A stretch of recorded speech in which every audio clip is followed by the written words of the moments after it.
Hello friends, welcome to DV recipes. ఇవాల్టి recipe వచ్చేసి kids favourite snacks box recipe, లేదంటే evening మనం పిల్లల స్కూల్ నుంచి వచ్చాక ఈవినింగ్ స్నాక్స్గా కూడా ఇవ్వచ్చు. సో ఇది వచ్చేసి sweet corn, healthy sweet corn bread toast or sandwich అంటారు. సో హెల్దీ అన్నాను కదా, సో మనం ఎలాంటి ఏ ఇంగ్రీడియంట్స్ వాడుతున్నామంటే క్యాష్యూ నట్స్. సో క్యాష్యూ నట్స్ని ఒక 10-12 తీసుకొని హాట్ వాటర్లో సోక్ చేస్తున్నాను. మీకు టైం ఉందనుకోండి కొంచెం కూల్ వాటర్లో ఇంకొంచెం ఎక్కువసేపు సోక్ చేయొచ్చు. సో 15 మినిట్స్ అలా సోక్ చేశాక వీటన్నిటిని ఒకసారి ఇట్లా విప్పి చూసుకోవాలి, ఏమన్నా పురుగులు అలా ఉంటాయేమో అని. సో అలా తీసుకొని వాటిని మనం ఒక మిక్సర్ జార్లో బ్లెండ్ చేసుకోవాలి. సో మిక్సర్ జార్లో ఏమేమి వేయాలి, కొంచెం సాల్ట్ అనేది యాడ్ చేయాలి, ఇంకా లెమన్ జ్యూస్ అనేది యాడ్ చేయాలి. మీకు కావాలంటే ఇందులోనే కొంచెం గార్లిక్ కూడా యాడ్ చేయొచ్చు. సో వాటర్ అనేది ఒక 4 టీ స్పూన్స్, అంతకంటే ఎక్కువ తీసుకుంటే మనకి లిక్విడ్ కన్సిస్టెన్సీ అయిపోతుంది. సో కొంచెం థిక్ పేస్ట్ లాగా ఉంటేనే అది టేస్ట్ బాగుంటుంది. సో ఎలా బ్లెండ్ చేసుకున్నాక స్మూత్గా ఈ కన్సిస్టెన్సీలో వచ్చింది. సో ఇంకా ఎక్కువ క్యాష్యూ నట్స్ తీసుకున్నారనుకోండి మంచి కన్సిస్టెన్సీ వస్తుంది.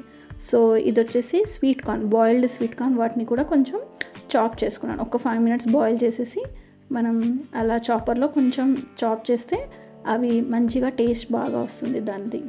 సో ఇలా చాప్ చేసిన స్వీట్ కార్న్ అంతా కూడా ఒక గిన్నెలో తీసేసుకుంటున్నాను. తర్వాత ఇందులోనే కొన్ని ఉల్లిపాయలు, కొన్ని సన్నగా కట్ చేసిన ఉల్లిపాయలు, ఇంకా టమాటోస్ కూడా యాడ్ చేసుకోవచ్చు. మీకు కావాల్సినవి ఇంకా క్యాప్సికమ్ కావాలంటే క్యాప్సికమ్ కూడా యాడ్ చేసుకోవచ్చు. తర్వాత ఇప్పుడు మనం ప్రిపేర్ చేసుకున్న క్యాష్యూ నట్ పేస్ట్ ఉంది కదా, నేను అంతా కూడా యూజ్ చేసేస్తున్నాను. మీకు కావాలంటే ఎక్కువ కన్సిస్టెన్సీస్లో యూజ్ చేసుకొని ఒక 3 to 4 డేస్ వరకు మనం ఫ్రిడ్జ్లో పెట్టుకోవచ్చు.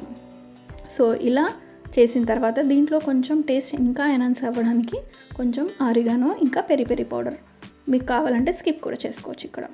సో వీటిల్లోనే మనకి కారం ఇంకా ఉప్పు ఉంటాయి కాబట్టి మనం ఇంకా క్యాష్యూ నట్ పేస్ట్లో కూడా ఉప్పు వేసాం కాబట్టి నేను ఇంక ఇక్కడ ఎలాంటి సాల్ట్ యాడ్ చేయట్లేదు.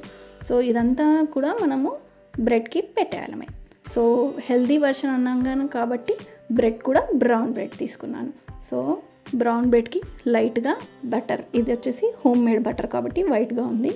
సో ఈ హోమ్ మేడ్ బటర్ అనేది అప్లై చేసేసి మనం హాట్ తవ్వ మీద కొంచెం లైట్గా ఫ్రై అయ్యే వరకు వాటిని ఫ్రై చేసుకోవాలి. లైట్ బ్రౌనిష్ వస్తుంది అంతవరకు మనం రెండింటిని కూడా అలా ఫ్రై చేసుకోవాలి.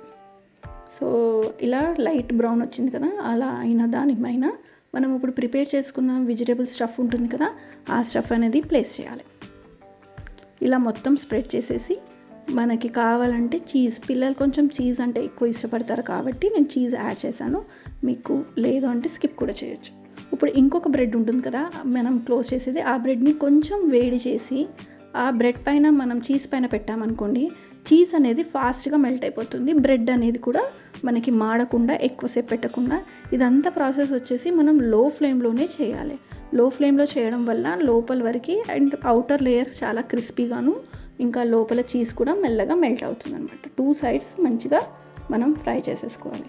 అంతే, చాలా సింపుల్గా ఈజీగా ఫాస్ట్గా మనము బాక్స్లో కానీ లేదంటే ఈవినింగ్ స్నాక్స్కి కానీ ఈజీగా పెట్టేసేసి మనం పిల్లలకి ఈజీగా చేసి పెట్టేసేయచ్చు. చూసారు కదా రెసిపీ ఎంత ఫాస్ట్గా అయిపోయిందో. నచ్చిందా మీకు ఈ వీడియో? ఈ వీడియో కనుక నచ్చితే లైక్ చేయండి, షేర్ చేయండి, సబ్స్క్రైబ్ టు డీవీ రెసిపీస్.